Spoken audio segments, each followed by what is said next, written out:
Sige, uwi tayo. Pinagdadasal niya kayo. Araw-araw daw. Manasalin po kasi talaga to si Kuya. Tsaka kami pinagpipray ka din. Uuwi na tayo. Masaya ka naman po? Opo. Sobra? Opo. Uwi ka na po ng Bicol. Opo. Kailan mo gusto? Ngayon na.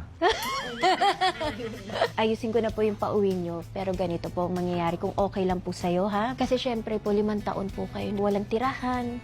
Mahirap po yun. Oo nga. Kaya para payagan po tayo, meron lang doktor nakakausap sa'yo. I-check ka lang niya kung healthy ka, kung kaya mo po umuwi. Kasi gusto ko po safe ka at okay ka. Napakahirap at napakalakas niyo po. Laban na laban ka talaga, Kuya Jesus. Samahan po kayo dun sa doktor.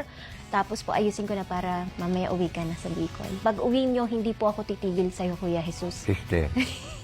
Sister mo ako. Kaya hindi lang po itong tulong na ito, hindi po to galing sa akin. Galing to kay Lord. Gahanap ako ng mga taong mabuti. Yung mga taong katulad niyo po.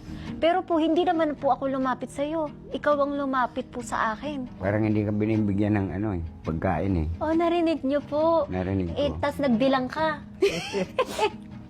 Pero kilala mo siya. Hindi.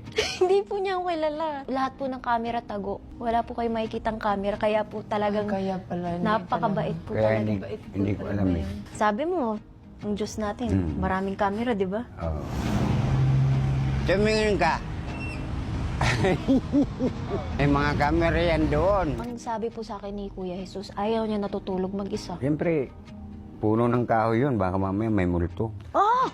Kaya nga. Minsan doon ako sa Mayero, natutulog. Kasi Maraming- walang multo. Wala, maraming dumadaan doon eh. Pag tahimik, nakakatakot. Yan. Kapatid niyo na ako. Sabi, sister na ako. Sikat na sikat. Hindi po